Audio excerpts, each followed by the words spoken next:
دانیہ قرآن academy. یہ قرآن وہ رستہ دکھاتا ہے جو سب سے سیدھا ہے، اور مومنوں کو جو نیک عمل کرتے ہیں بشارت دیتا ہے کہ ان کے لیے اجر عظیم ہے۔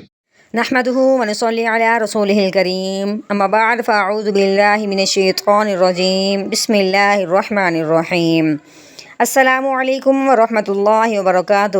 امید ہے آپ سب خیریت سے ہوں گے، انشاءاللہ جہاں ہوں گے ایمان اور صحت کی نعمت سے مالا مال ہوں گے۔ ہاں جی، تو آغاز کرتے ہیں ہم اپنے آج کے سبق کا دعاؤں کے ساتھ، تو چلیے شروع کرتے ہیں۔ اللہم صلی علی سیدنا و مولانا محمد وعلی آل سیدنا وعلى آل سيدنا ومولانا محمد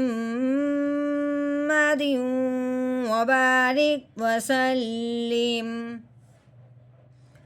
رب اشرح لي صدري ويسر لي أمري واحلل عقدة من لساني يفقه قولي۔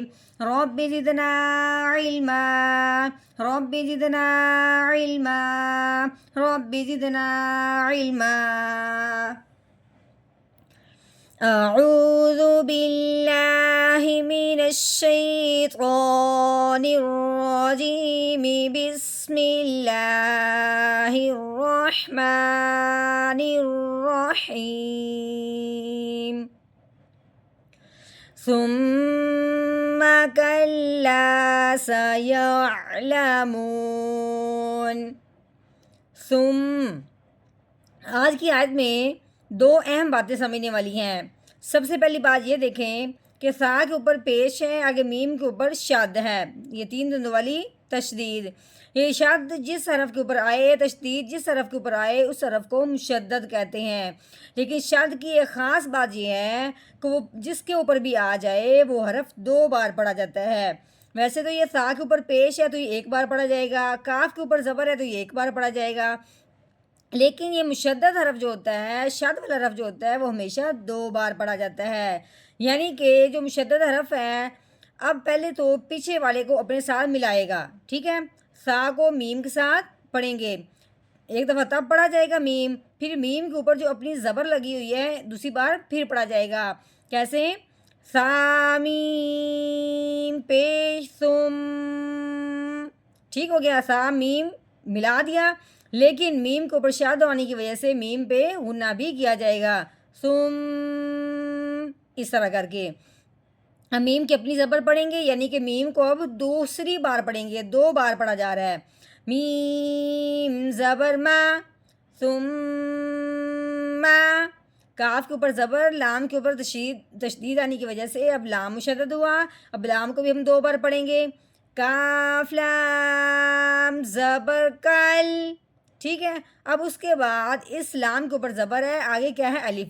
الف سے پہلے زبر آنے کی وجہ سے اس الف پہ مد کا قاعدہ جاری ہو رہا ہے، جیسا کہ لام الف زبر لا، کلا، لا لمبا کیوں ہوا ہے؟ الف سے پہلے زبر آنے کی وجہ سے، کلا۔ ہاں جی، سین کے اوپر زبر ہے، سین زبر سا، یا کے اوپر بھی زبر ہے لیکن آگے کیا ہے؟ عین۔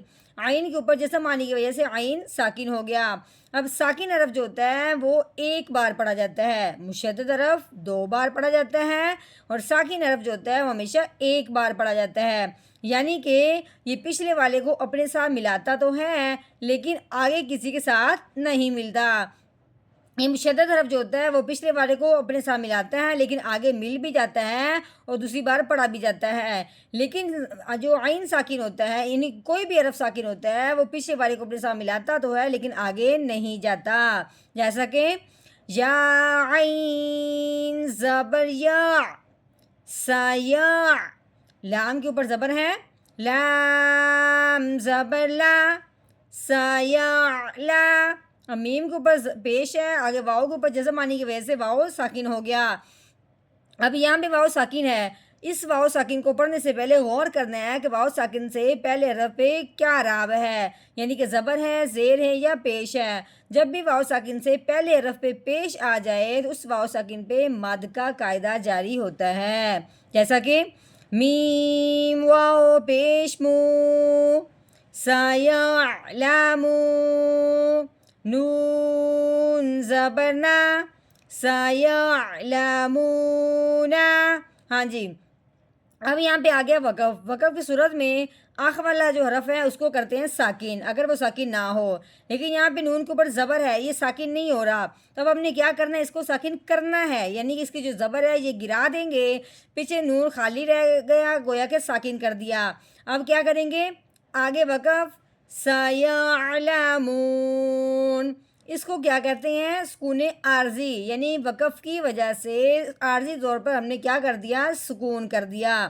کس کو، نون کو ہم نے ساکن کیا عارضی طور پر، اس کو کہتے ہیں سکون عارضی، یعنی عارضی طور پر اگر ہم یہاں وقف نہ بھی کریں تو پھر ہم سیعلمون علم آگے بھی جا سکتے ہیں، لیکن ہم نے کیا کیا ہے، ایک دفعہ عارضی طور پہ وقف کر دیا ہے، وقف نہ بھی کریں پھر بھی چل جائے گا، ٹھیک ہے، لیکن یہاں پہ سانس نہ ٹوٹے۔ پھر کیسے پڑھیں گے، ثم کلا سیعلمون،